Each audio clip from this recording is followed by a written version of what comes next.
So I wanted to give you guys a quick update on Jeremy's VOP hearing that happened on Thursday. So apparently James Woods added even more information to the VOP affidavit. At Jeremy's first hearing, I think that was like back in December, the judge was told in open court that there were more charges pending. We didn't know what that meant at the time, but this is apparently what they were talking about. So James Woods, who I still can't stand, James Woods has updated the affidavit for the third time. Not the second, but now the third time. And so it has come out in court. Amir finally, I guess, had enough. And Amir was telling the judge, listen, he is being harassed. He wanted to know how many times Woods was going to be able to, update his affidavit. He said, this is now the third time. Is there going to be a fourth, a fifth, a 25th, a 30th? How many times is he going to be able to just add whatever he wants? Amir was also mad because the prosecutor, there's a new prosecutor. It was a male and now it's a female. She was not ready. She did not have all the paperwork. And so Amir was like, well, why are we here today? You're not even prepared. The prosecutor also claimed that she sent over all the information to Amir in an email. Amir went through all of his emails in court and said that he didn't receive anything from her. She told the judge that she hadn't even had a chance to really read over what Woods put in there. So it was a useless hearing. There was no point of any of it because nothing really came out of it. The only thing that I guess was good for Jeremy was that the judge did admit that he noticed that there was some harassment, and he was mostly talking about the new charges for the insurance fraud. I guess he saw the emails between Amir and the other prosecutor. I can't remember his name. I think it was Colin something. So I guess he saw those emails and saw that they were saying they would not go after Jeremy for anything before 2021. So the judge said, okay, I do see where there may be some harassment. And then the judge said, but if he's, committing new crimes, of course, I'm going to take that into account. So you need to prove that this is also harassment and not him just out here doing whatever he wants to do. So apparently Woods starts off in his affidavit and he says that this detective named Detective Edwards saw Jeremy's vehicle, his black Dodge Charger, backed into the driveway of his house. Woods again kind of removes himself from the situation and says that it was Detective Edwards that noticed it. He didn't notice it. He never said anything about it. Well, that's not exactly true because about a week and a half, 2 weeks before Jeremy was arrested, Woods came to Jeremy's home one night. Jeremy sent me a text and he said, oh, Woods is at my house now. It was like, I don't know, 8:30, 9 o'clock at night. And I was like, well, what the fuck is he doing there? And he said, oh, he's here because I guess he wants to do a walkthrough or something. He's here with Officer Long. So Jeremy's texting me like while this is going on. And at one point he says, oh, Woods is asking if he can take a picture of my license plate. I said, well, why would he want a picture of your license plate? That's really weird. Like, what is he trying to do? Is he trying to run the license plate or something? I don't get it. This was around the time that Jeremy had to go through a lot of hoops and loops to get a new driver's license and get the motorcycle endorsement taken off of his driver's license. So he had just finished all of that, and then Woods showed up that night. Woods pulled out his phone and he took several pictures of Jeremy's vehicle. I still have those texts because I don't delete anything. And I have the text of Jeremy basically giving me like a play-by-play of what Woods is doing that night. When I read it, I almost started laughing because it's something that Vidler used to do. When Vidler would type up his reports, he would always make it seem like he just happened to be there when someone was making comments about Jeremy, or someone just happened to call him, or someone else observed it. He didn't observe it. He just happened to be there.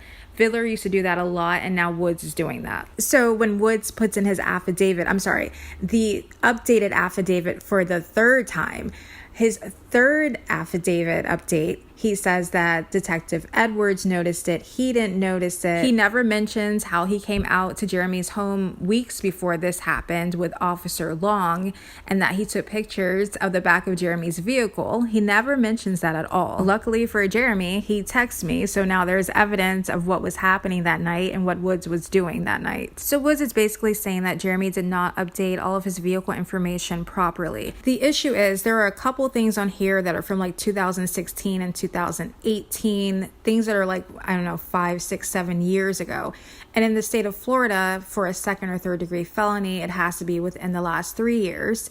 And a first degree felony is 4 years. I may upload another video about each violation that they've put in there. I will say really quickly that Jeremy gave power of attorney to one of his family members and basically turned over everything having to do with Metro State and Metro State vehicles over to them. Again, I just thought it was really funny that Woods wanted to make it seem as though he was not involved in it at all and that he wasn't the one who initiated this sort of investigation into Jeremy when he was there that night and he was taking pictures, and I have the text messages from Jeremy from that night. So I want to get into the other charges really quickly, the insurance fraud situation. As I stated before, that was brought up during the VOP hearing on Thursday, and the judge said that he wasn't going to really give that any weight because he felt like that may fall under some of the harassment that Jeremy was dealing with. Amir also said in court that he was going to subpoena the former prosecutor for Jeremy's impersonation cases. Apparently that prosecutor works in Lake County now. He's no longer in Orange and Osceola counties.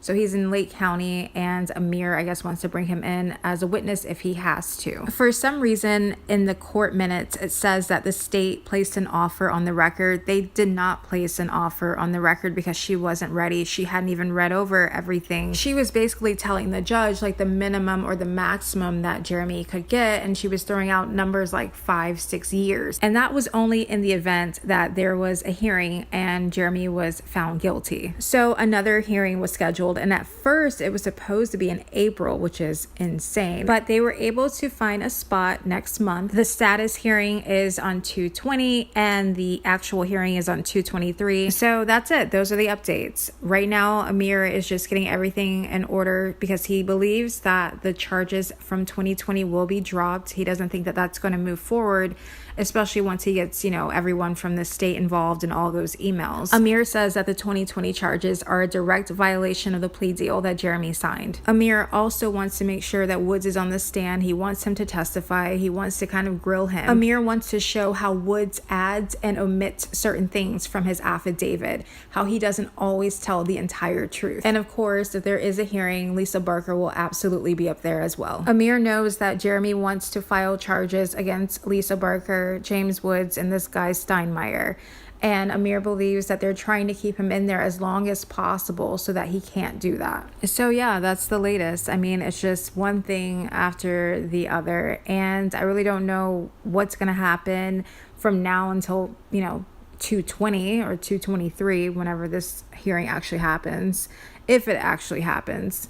I think by then, obviously a lot of things will be a lot clearer. Amir says that he's not worried about the 2020 case at all. His biggest problem right now is just showing the judge the harassment from Woods and Barker and getting them on the stand. Like I said before, the judge said that yes, he can see some of the harassment from this 2020 case being brought up.